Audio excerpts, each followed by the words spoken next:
I am New York. Yes, I'm New York. I am New York. Yo soy Nueva York. Sono New York.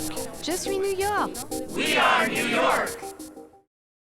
Welcome to DiverseCITY, where we explore New York's eclectic enclaves, one neighborhood at a time.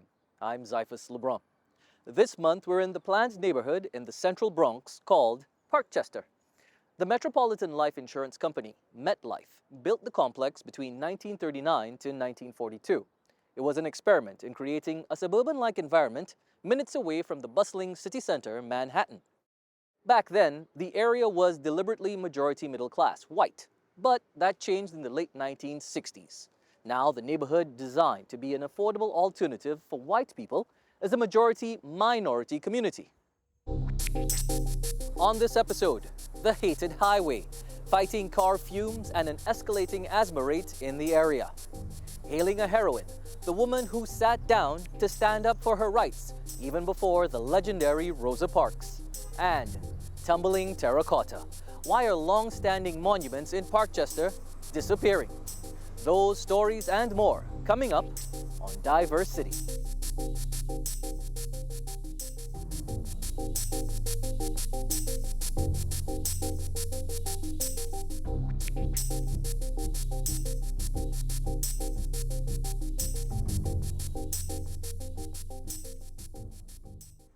It's no secret that the web of highways in the Bronx is linked to air pollution and respiratory health issues. But something really major is potentially underway, as local activists, academics, and government officials are getting behind a movement to put federal cash into sealing off the Bronx's most infamous road. Shannon Ayala tells us more.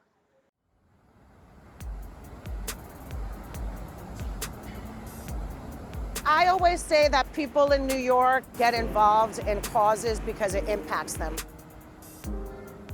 And for me, you know, the story is the same. I have 3 children.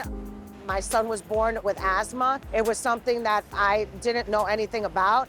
When he was in grade school, I noticed that he wasn't the only one suffering from asthma. It seemed like, you know, half of the kids in his school suffered from asthma. Nilka Martell is the founder of Loving the Bronx, a group that galvanizes volunteer efforts and advocates for parks and open spaces.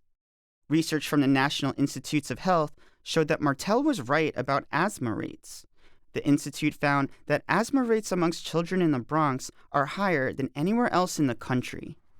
One of the reasons why we have such high rates of asthma is because of major throughways like the Cross Bronx. State Assembly member Karina Reyes represents a district that runs along the Cross Bronx Expressway. She has a background as an oncology nurse. Reyes says highway pollution contributes to a range of health issues in the Bronx. The breathing in of pollution not only can exacerbate things like asthma, but it also causes widespread inflammation. And we know that inflammation is one of the leading causes of major health conditions like heart disease, like autoimmune diseases. When I was growing up here, this was just a fenced-off green space. Like, you couldn't access the green space. You could just look at it. Martell has lived by the Cross Bronx her entire life. She spent years organizing local projects like revamping the park at the traffic circle. This park just reopened last year, but look how beautiful it is. Now, she's leading an effort to cap the expressway. That would entail building a roof with park space over portions of the expressway where it runs below ground level. Martell says the idea came from a movement to tear down the Sheridan Expressway. That led to the smaller highway being turned into a boulevard. My kids and I got involved in the information sessions that they were hosting. Through those meetings, we had learned about this concept of decking or capping. The Cross Bronx is one of the most notorious roads built by the so-called master builder Robert Moses in the 1950s and 60s.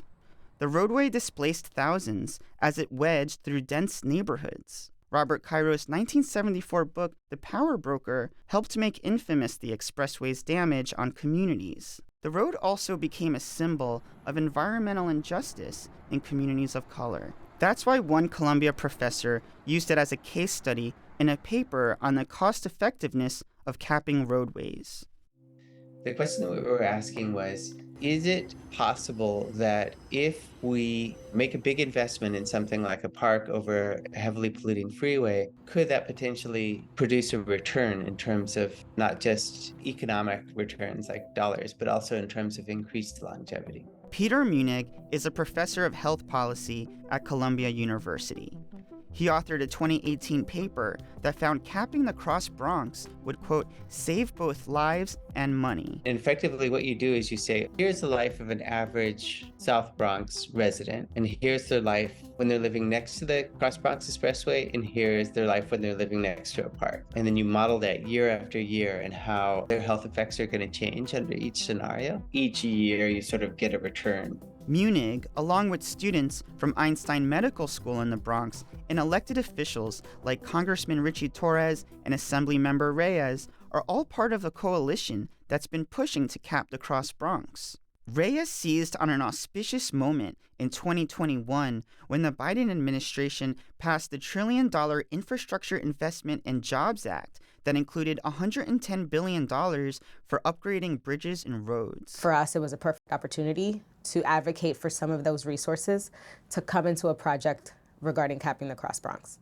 So we crafted a letter, sent it out, also had conversations with Senator Chuck Schumer. Later that year, Senator Schumer and Congressman Torres announced a $2 million grant from the U.S. Department of Transportation for a 2-year study into capping portions of the Cross Bronx. In late 2022, Mayor Adams announced the study's launch, involving various agencies at all levels of government. 50 years after the Cross Bronx was finished, we see the resiliency of this great borough.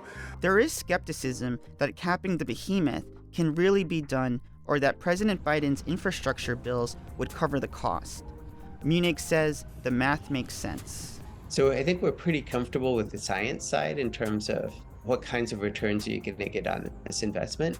So we should definitely make the investment. There's little doubt about that. Assemblymember Reyes says the success of the project going forward will depend on who's in the federal government controlling the resources needed. Shannon Ayala for DiverseCITY.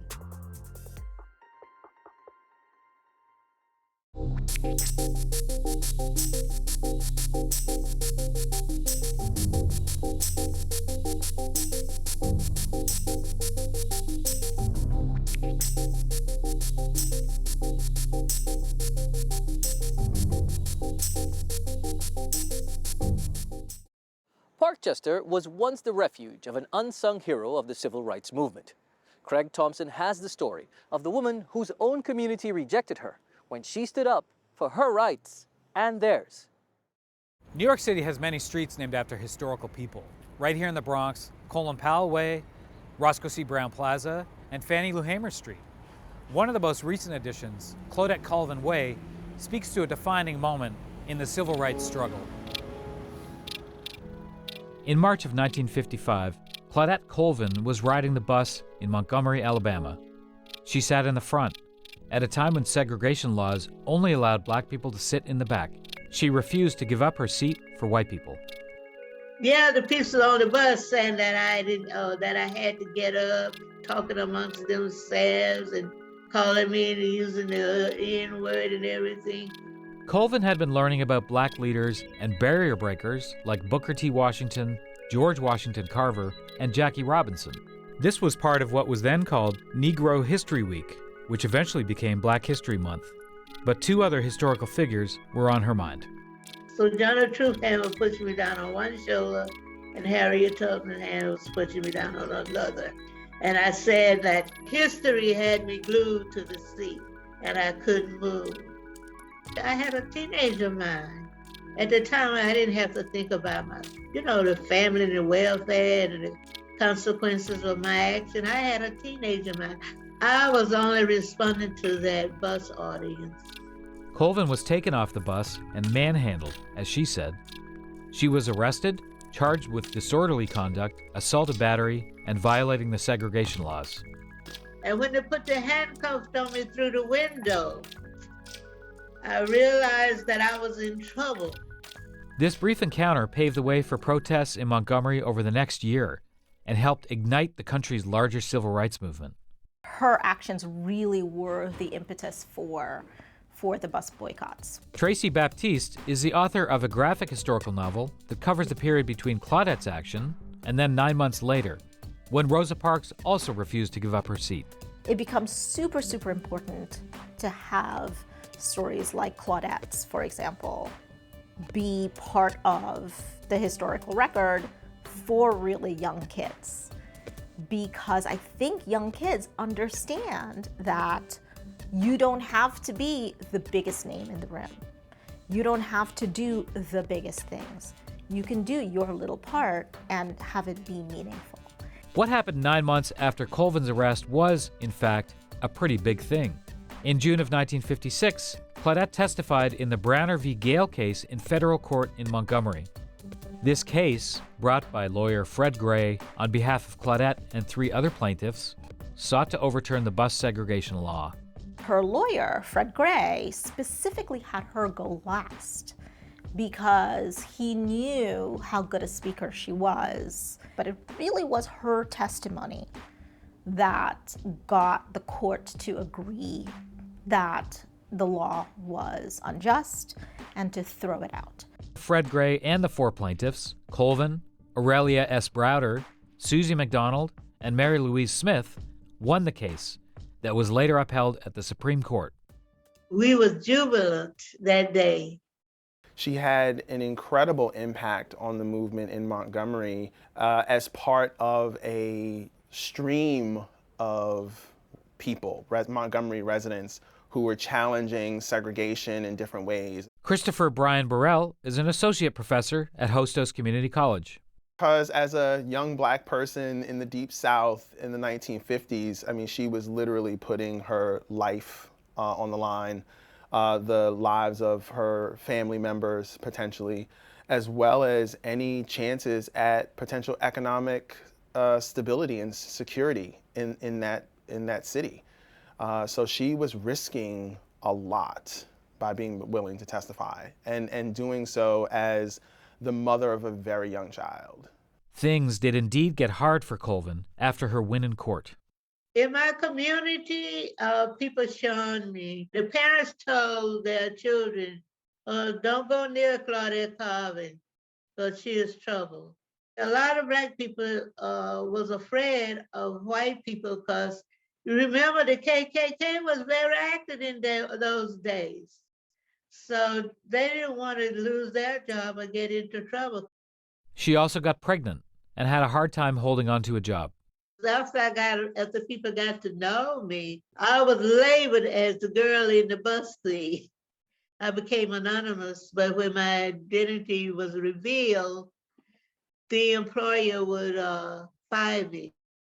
So I switched to several jobs, and eventually I had to leave Montgomery. And that brings us to Parkchester. Colvin eventually moved to the Bronx in the 1950s. She lived in different areas before finally settling at Metropolitan Oval, right here in Parkchester. She worked as a nurse's assistant at Mary Manning Washington Nursing Home in Manhattan and joined SEIU 1199, the nurses union. That's what stabilized me and gave me a decent salary, and I had benefits, through the union. And that's what kept me stabilized. Colvin lived a full life in New York and then moved back to Montgomery to be close to her grandchildren and great-grandchildren. Her arrest record was recently expunged, and a granite marker rests next to a statue of Rosa Parks in her home city. Her place for me is essential, but it is as essential as the people who were working the phones to call to make sure that people had a ride to work when they weren't taking the buses, or the people who were from all over the country who were sending in shoes. There were millions of people who were doing little things that contributed. I describe myself as a teenage rebel. And I defied the unfair laws that was sanctioned under states' rights. And a message for future generations? Don't have this defeatist attitude. complete what we left undone. For DiverseCITY, I'm Craig Thompson.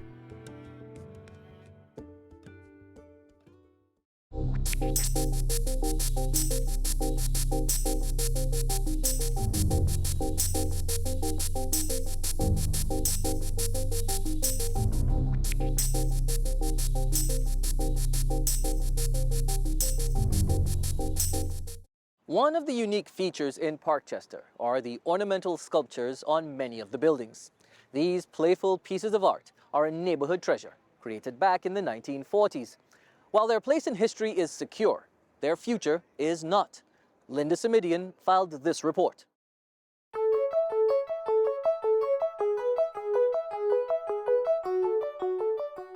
Throughout Parkchester, all one has to do is look up to enjoy the whimsical statuettes on many of the buildings. A mermaid or a mother, colorful architectural embellishments that add to the charm of the neighborhood. This is a work of Edmund Romulus Amatis. He's one of our 9 main artists here in Parkchester. You will see his art also in the 1939 World's Fair. One of the things that makes this piece kind of significant is that it's signed. Sharon Pandolfo Perez grew up in Parkchester and still lives nearby. An advertising executive by day, she started the Parkchester Project on Instagram to showcase the artwork on the buildings. And this entire series is believed to be the work of Carl Schmitz because it follows his style. And if you look carefully, it's one cast with different variations. So all the women are basically in the same pose and the men are in the same pose, but they changed up the wardrobe. One of the rare things is we actually have diversity representation with the Native American and the Hawaiian woman. So, when some of the statuettes went missing and other pieces were found demolished, people noticed, and the Parkchester Project started posting photos of the broken statuettes. Even Congresswoman Alexandria Ocasio-Cortez, who represents Parkchester, documented a piece that had been destroyed. That's one of the things for this area is that you have this terracotta art collection. And when they start removing the pieces, you would be surprised how many people get very upset by it. The terracotta is not really regarded during the repairs. They have it smashed right up against it for the scaffolding. A New York Times story drew even more attention to the situation about how the sculptures are being chipped away. The article pointed out that dozens of statuettes had been removed by maintenance crews because terracotta elements are often too fragile to reinstall safely. However, the material is really a very hard clay that has ingredients in it that allow it to be fired to nearly viscosity, which means nearly glassy. It's an ideal material for outdoor architecture. Susan Tunick is a terracotta artist, author, and expert who serves as president of Friends of Terracotta. The owners don't want to spend more money, and if they don't, they are in part going to face more deterioration because they're not using a company that's matching the bricks or matching the mortar or doing the work in a thoughtful way. Parkchester North Condominium didn't respond to our calls or emails. However, in a joint statement with Parkchester South Condominium, they previously explained that 80 years of exposure to the elements had taken their toll on some statues and that the masonry behind them needed repairs to be made safe. So, whether this neighborhood art will be enjoyed for another 80 years remains to be seen. But as for now, the artwork does seem to be a cherished part of the community. My personal favorite is actually the lady with the umbrella near the train station. It's just the most optimistic kind of ornament, and it's been greatly appreciated. The children know their buildings, they know their friends' buildings by the ornament that exists. No matter what era you lived in Parkchester, the statues are nostalgia. You look up and before you know it, you see all sorts of things, you know? So it's really, really lovely. It's a very nice part of the history of Parkchester. I'm Linda Simidian for DiverseCITY.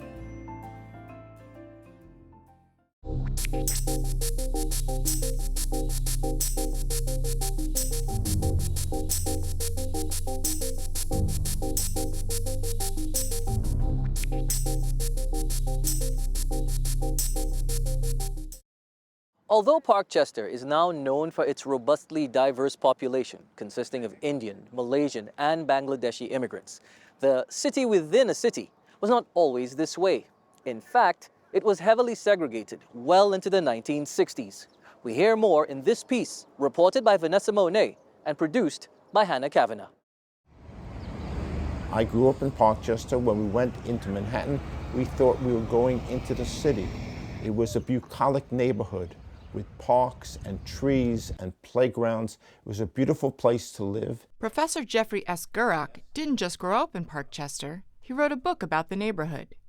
He says that bucolic life was very much planned out before the first brick was laid. In 1940, Metropolitan Life Insurance Corporation endeavored to build a new community within an unoccupied area of the Bronx, which was unusual for that time period. And their idea was they were social planners. They wanted to create a community for aspiring working class people, lower middle class people, to live in a suburban locale, albeit within the confines of the city of New York, only 25 minutes from Midtown. But that engineering of a city within the city had a dark side. Metropolitan Life Insurance Corporation was clear. Their policy was Negroes and whites don't mix. That was the policy of Metropolitan Life Insurance Corporation. How do I know this?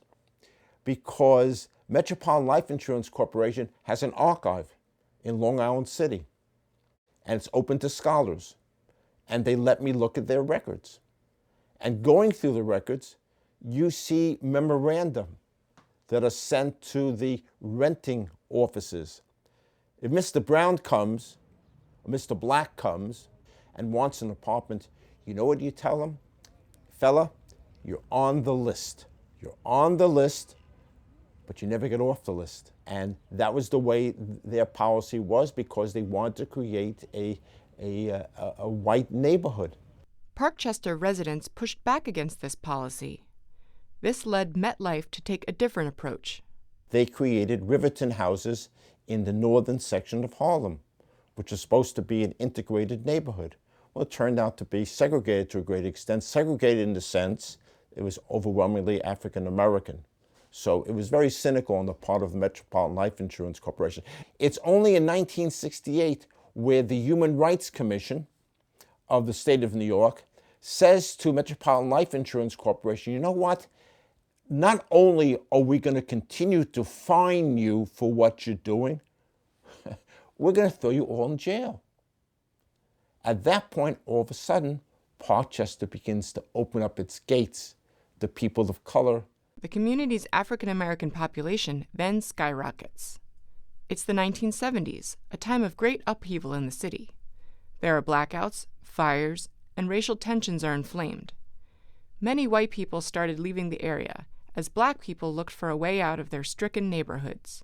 It's a phenomenon Professor Gurock refers to as black flight. What happened to the solid working class and lower middle class African Americans when they saw their neighborhoods being destroyed by negligence, by drugs, by fires, you name it, okay? Significant number of them moved to Parkchester. This is black flight within the city. Eventually, Parkchester became majority black and Latino. Then, during the 1980s, there was another demographic shift that saw the arrival of South Asian Muslim immigrants. Parkchester has changed as far as its ethnic distribution, and it is overwhelmingly Indian, Malaysian, and most importantly, Bangladeshi. It's a Bangladeshi neighborhood. And the synagogue that I grew up in is now a mosque. I think the demography is still going to be lower middle class and working class people and immigrant. It's just different immigrants than were there previously. And if you drive around Parkchester today, which I've done many times, it looks very much the same like it did before. Reporting for DiverseCITY, I'm Vanessa Mouner.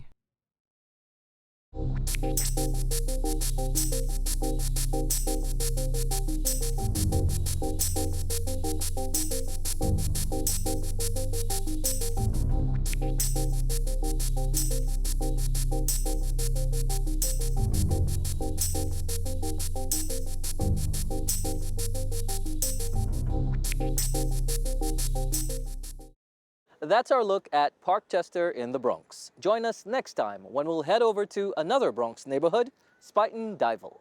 Till then, thanks for joining us as we explore our diverse city.